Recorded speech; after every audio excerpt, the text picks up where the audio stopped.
And I want to introduce Aaron now. So Aaron is a city planner, placemaker, and passionate pursuer of vibrant community. His work is focused on crafting strategies for establishing thriving communities for a broad range of clients, including governments, neighborhoods, businesses, churches, and nonprofits. He's a graduate of Georgia Tech with a city planning master's degree, and he's an avid writer and speaker on the topic of community. He leads community planning and design initiatives for Atlanta-based Orchestrate, an experienced design and production firm, and he's the principal and co-founder of Market in Maine, an Atlanta-based city planning firm. Let's give a round of applause for Aaron. What did I do? Thank you. Well, I was so excited when Blake asked me to do this because I've been trying to get tickets to come and I can never get them. So, I knew I was going to get to come. I mean, I'm pretty sure. So this is awesome. And so when Blake and I met and he told me what he wanted me to talk about, he said, yeah, I want you to share about urbanism. And I was thinking, man, I don't really know what that means.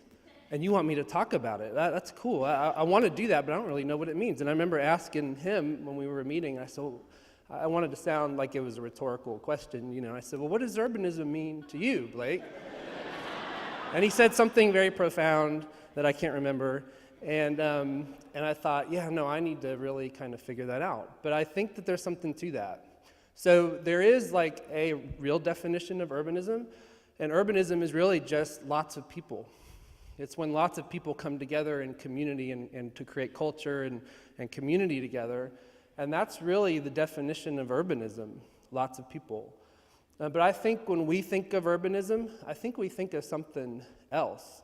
And what I really want to talk to you about today is what that something else is. I think there's something to it, and I think you all are a big part of what really makes a place urban in the context of what we all think it means.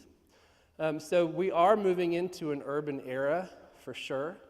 The demographics of the country are changing to the point where it's leading to the kinds of housing types and work environments that are all more urban than they are suburban or anti-urban.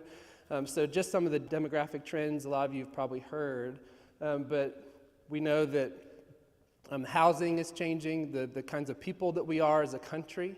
In 1960, 44% of the country lived in homes where there was a mom and a dad and one or more kids. So almost half of the homes in the whole country had this kind of nuclear family. And as of 2010, that's 20%. So only 1 out of every 5 homes in the country has that mom and a dad and one or more kids. And so what that means is that the housing types and the kinds of places we live are wanting to be a little bit smaller, a little bit more urban, and not really what we've had over the last 50, 60 years. There's changes in work environment, and as you see here, there's a whole trend happening, shrinking away from the big corporate presence and the people growing up with the dream of, I just want to work in a corporation for 50 years, that now we've got folks that it's either Starbucks or the coffee shop, or it's a group of guys who they have no desire, these guys right here, no desire to work at a big company. That's not what's going on there. And then you also have this thing happening where there just sort of is this rejection, even from an aesthetic standpoint, of this image on the bottom right. And so there's a lot of things that are happening that are leading to the support of this urban movement, and it's been happening for the last 10 plus years, and we're going to be seeing more of that. So it's a good time to be thinking about what does it mean to be urban. So what does it mean to be urban? And so I really want to know. I'm kind of trying to figure this out. So people go to Urban Outfitters, so you're probably urban if you shop there. If you're Keith Urban, you are urban. So that's the best way to know that you're urban. Sometimes it means music. We kind of use that term. Sometimes it's culture. Sometimes we think about urban being a kind of a lifestyle or a culture. There's actually a pope named Urban. I don't know if you knew that. Just thought that'd be fun. I think we usually think urban is this kind of, sometimes it's a boundary, a line that we're clear. And so in Atlanta, we all know what it is, right? And there's a boundary, a concrete 50-lane wide boundary that you're either in or you're out, and that's how you know you're urban. So places like Dunwoody, and they're trying to figure it out because they want to be urban, but they're not inside the perimeter. So these are all sort of ways we kind of do that and think about it, but I think there's something else. I think there's a heartbeat that we should be clinging to and pursuing and chasing as we're thinking about urbanism. And to get there, I want to start with this, because this is the last kind of a place that we all built, well, we didn't, but that as a country that we built over the last 60 years. So I want to learn from this, and I want to try to understand as we move into an urban era, what should it be? What is the heartbeat of that, and how does it work right? And so I want you to think about this picture. There's a lot of things wrong with it. We can go for 2 hours on that. But I'm curious, what do you notice that's missing from this picture? Yes, people. Isn't this crazy? That these are communities, and what's in community? People. What's in this picture? No people.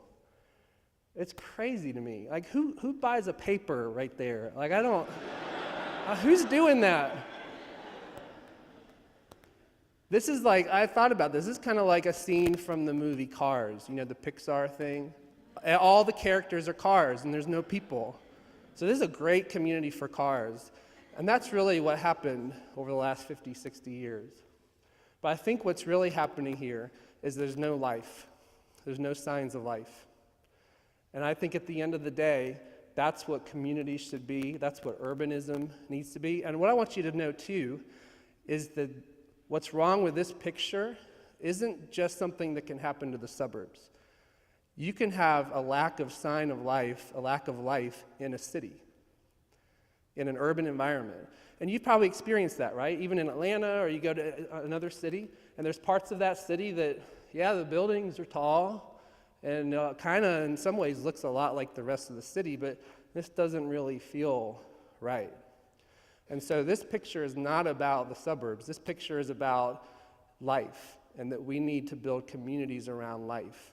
And that's what I think urbanism really is about. So what's awesome about this is that life, really, in the context of a city, the physical manifestation of life are our stories, all of our stories. That's how we know there's life in a city, when we can see the stories of people. I love this image. This was just in the New York Post or the New York something or other, and they did this little photo montage, a series of these, about a dozen pictures, where they took old pictures of things that had happened in the city. This was in 1942 in Brooklyn, some crazy lady that the police were trying to get off the building. And they took these old pictures, and then they went and took a new picture and showed them together. And what I love about this is it reveals to us this idea that we're living in cities, and cities are really the greatest form of storytelling there is. They're the greatest stories. A book is 300 pages, a song's 4 minutes, but a city goes on and on and on, and it's just a series of stories. And we get the chance to be a part of that and to play out these stories. You'll probably, I'm thinking, guessing, maybe everyone in the room probably was never at the original march with Martin Luther King, and you probably weren't in Atlanta with Dr. King when he was doing what he was doing. But when you live in Atlanta, you get to be in a city that has that as one of its stories. And you get to continue on with those stories. You get to be a part of that story by being in the same city that he was in. You don't get that. You don't get to be a part of someone else's book. You don't get to do that. But cities are stories that go on, and we all get to play a part of these stories. But really, the physical manifestation of stories is the power of showing life in a city. So I want to kind of talk through some practical ways for you as a bunch of creative, get something done, innovative people in Atlanta who can really make a difference and can help Atlanta tell stories. I want you to think of some practical ways that can happen so that we can really make urbanism mean what it should mean in this city. The first thing I want you to know is that the cities and the stories they tell need to be about you and your unique role, you and your individuality. We need cities with people who are living out their uniqueness. We don't need corporate, unified, standardized places. Those are boring. There's no story there. You know, when you're in those parts of a downtown, you ever been there where it's all corporate, and the buildings are all tall, and there's Starbucks on every corner? There's no real stories there, and we kind of feel like those are the parts that there's not a whole lot of life. But you and your unique role, your individuality, is a part of the story that needs to be told. I love King of Pops. It's a great example. Worked at AIG, lost his job, and he thought, I kind of always wanted to do this. And until I lost my job, I don't think I would have done it, but he did it. And he's now a part of what makes Atlanta a vibrant city. He's a part of it, but he's one part of it. We all can be a part of that. But your unique role, your unique individual story is a part of that. Cities that are telling great stories are places that are going hard after other people, that love other people, and that bring people together with other people, that connect people to people. And I love these little libraries. Have y'all seen these? They've been popping up in Atlanta, and they're kind of all over the country, maybe even the world. And these are just a great way for a story to be told, which is that, hey, that's my front yard, and I'm for people. I want to connect people to people. That's a story that needs to be told. And when stories like that get told in cities, they feel alive. They feel vibrant. They feel like those kinds of urban contexts that we all love.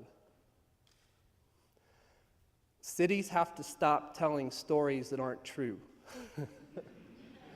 I love this. I've had this. It's kind of fuzzy because I scanned it in like 15 years ago. But I went to this Precision tune. I think it was the one on 14th Street and Howell Mill or wherever that is.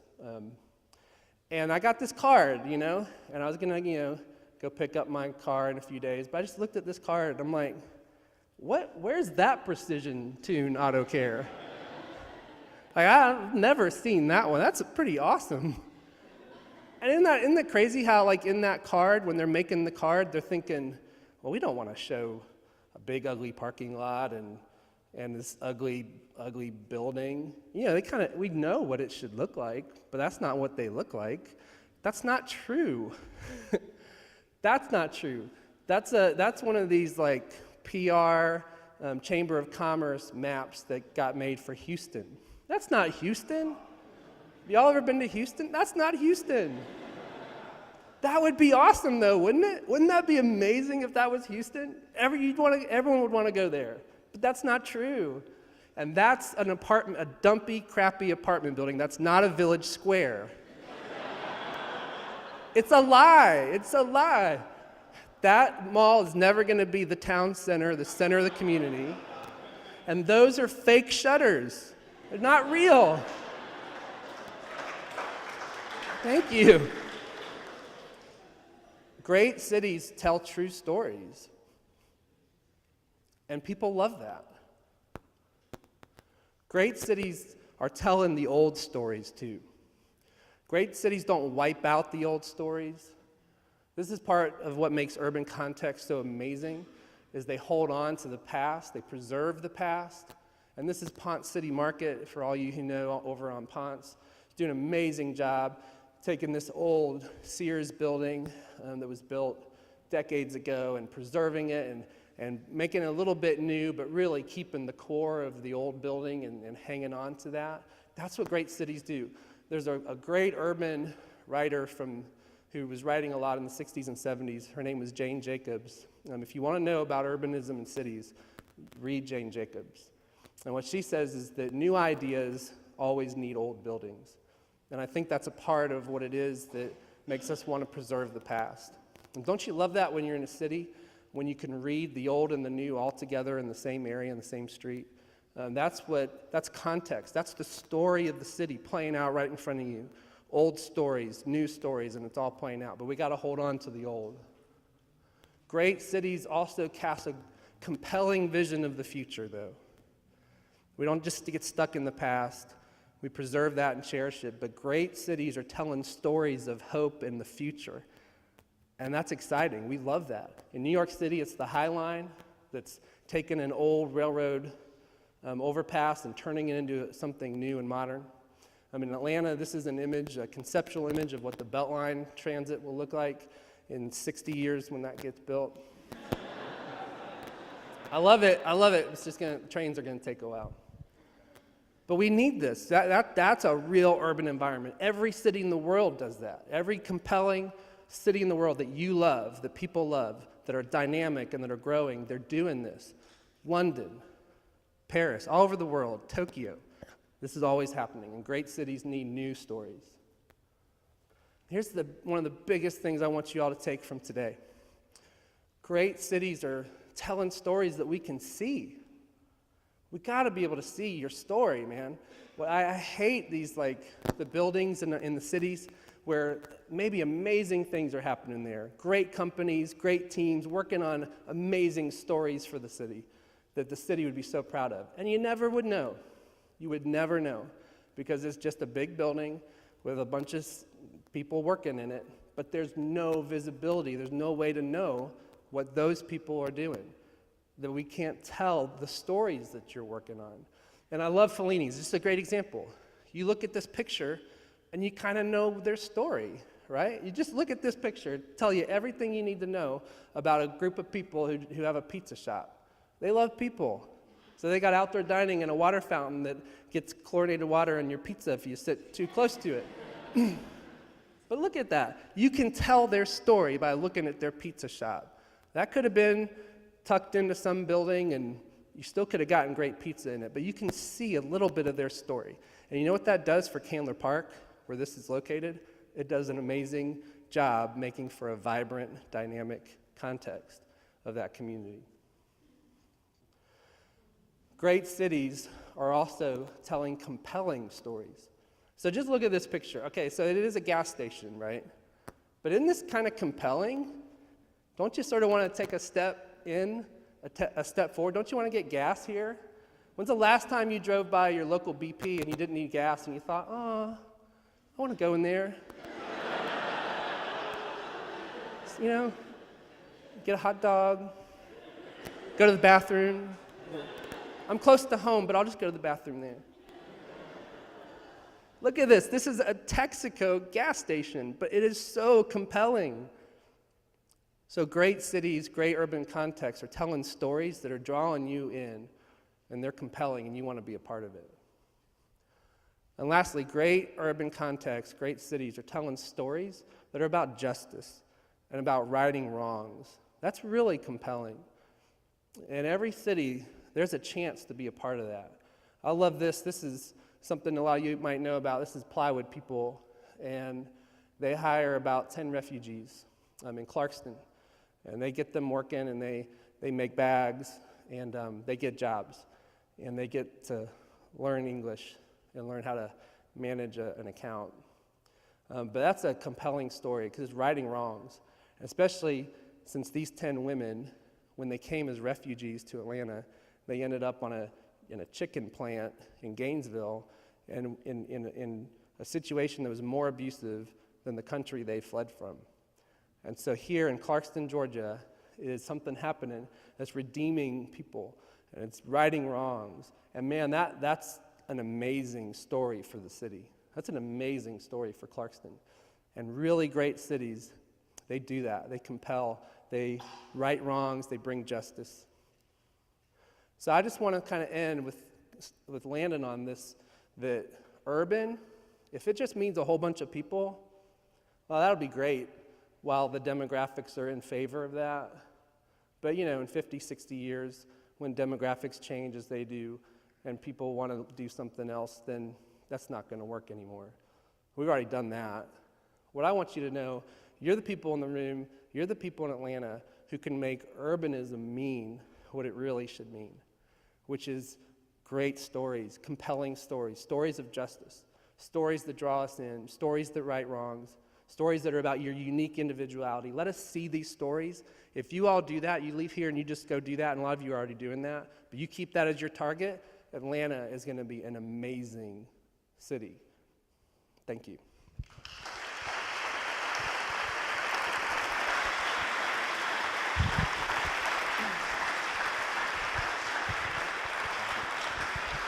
That was so good. That was great. So we're going to do a quick Q&A. Aaron, thanks for that. It was so good. And I'm asking the questions, right? And you're? Yep, you got it. Right. Ask away. All right. If you've been in Atlanta for more than 10 years. I have. Oh, okay. Just right, barely, well, by like a you month. can stay standing.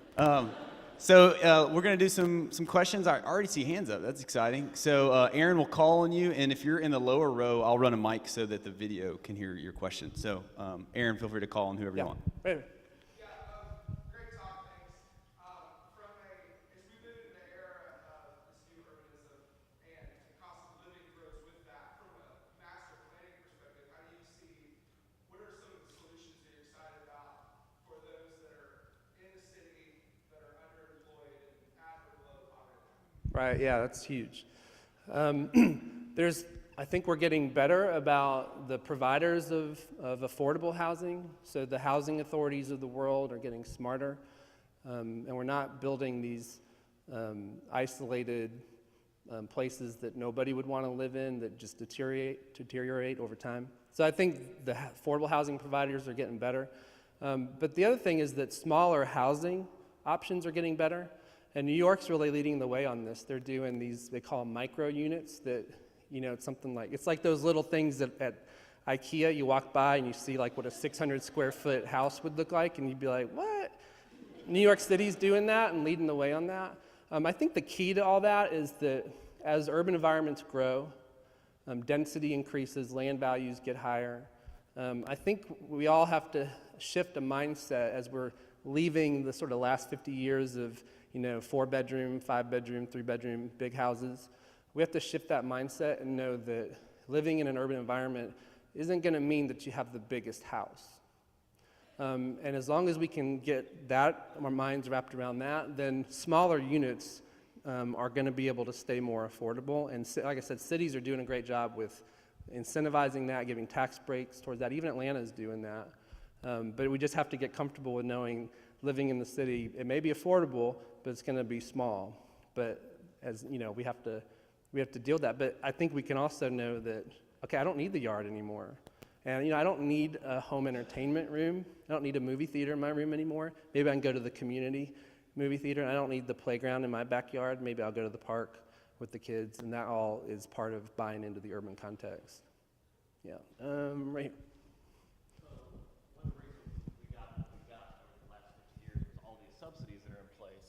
Yeah, one of the reasons we got what we got was all these subsidies that are in place, everything from the mortgage interest deduction to subsidized highways, all these sorts of things that basically incentivize sprawl, whether the market wants that or not. Zoning, another good example.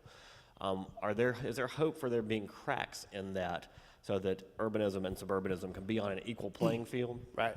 Yeah, no, that's already starting to happen. As we emerge from this great recession, local governments are already shifting. And you see this in places like, the glimpses of it in places like Dunwoody and Swanee and Smyrna, and 15 years ago, before they needed to, Decatur started to make that shift. But it's happening, and again, a large part of it's going to be, my goodness, when 20% of the country is that nuclear family, well, who's going to go after the 80%? See, when we created the suburban model, we had 60% of the more of the country were families. So when it makes sense why the infrastructure got built around that, but it's not that way anymore. And the infrastructure is already starting to change. And this is a great chance as we emerge from this great recession for banks to get in line, because I don't know that they're there yet. But local governments are getting there faster than the banks are. One last statistic on this. This was just out last week, an update to the census information.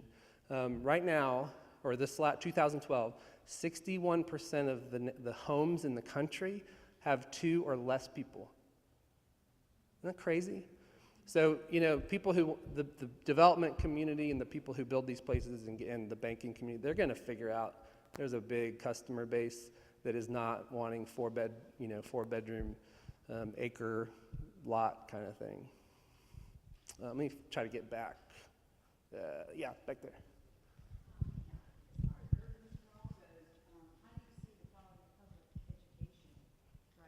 Yeah. So yeah, public education and how does that play out and all that? It's still important, and anyone with kids, it's going to be important, and that's going to draw people to certain areas. But what's going to play out in this is this again, the statistic of only 20% of the homes in the country have those kids, and so it's all these other people. It's in 2030, 1 in 5. People in this country are going to be older than 65, and that's 1 in 5. It's all the people who are not married, and singles are staying single longer than ever, now by choice. Maybe it didn't used to be that way, but so yeah, people with kids still are going to gravitate where the good schools are, and man, the cities are just trying to get that right, and it's tough. But everyone else who doesn't have kids, they're making places turn around, and there's so many of them that can work. Yeah, let me get back up. Yeah. In Atlanta, we seem to be making great strides in the area of urbanism. We have, the way our counties are set up, like with Gwinnett or Cobb, and the voting structure, it seems like there's a push and pull between outer light counties and what they feel should be happening. Right. For whatever reason, we're all connected. Right. And so things that would enhance, like T-spots or something like that, might get voted down by people in outer counties. Yeah. And it seems to have a negative effect sometimes on the progression of the city of Atlanta. That's right. Do you think that will continue to happen, or is there a way around that? Yeah. No, it's a great thought, man. Aaron, can you say the question back Yeah. into the mic? So there's a tension, and especially in places like Atlanta and Georgia, there's a tension in an urban context with its sort of surrounding area. If the outer context is not urban, if it's just different political ideologies and different kinds of people. So how can an urban context in Atlanta continue to prosper when it can't work together in the region? It's a great point, and what I'll say to that is, that's a real friction, that's a real tension. Other parts of the country seem to do a little bit better with that, but it's kind of, that plays out really in most places. All I can say to that is, I think for the people in this room, the best answer to that is just, if you're in the city, and really wherever you are, there's hope for it to be a great urban context. Even in a small little town with a main street is an urban context, and that could be great. But what I'd say is just go and make your place great. Do this. Tell stories. Let them be seen. Make them compelling. And if we do that, people in the region are going to want to be in the city, a part of the city. Now, not everyone's going to live in the city. The goal is not everyone in the outer suburbs to move into the city. A lot of people will do that, but we hope that the outer fringes start to become cities, and they will, because these demographics are real. But what I think the best thing we can do is to create an Atlanta that is not about political ideology. It's just an amazing place to be, that people are telling great stories of redemption, stories of transformation, all of these things. And if we do that, then somebody in Kennesaw, they're going to want to get to Atlanta. And at some point, not yet, but at some point, if we keep doing that, they're going to want to figure out how to be a part of Atlanta. I think that's our job, is to keep doing that. Yeah. Let's do one more question.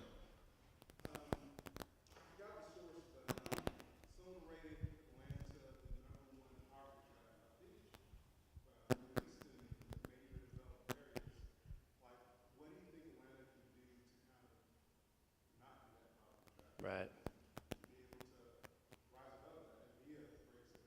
Yeah, no, it's a great question. I think we got to keep developing these tools at the government level that are aimed towards supporting that. You know, it was brought up before that there's all kinds of incentives that were put in place in the 50s and 60s from a federal standpoint and even local standpoint that made the suburbs boom. And I think we have to keep putting those incentives towards affordable housing. And I also think we need to all sort of understand that what affordable housing means. And it doesn't necessarily mean the poorest of the poor.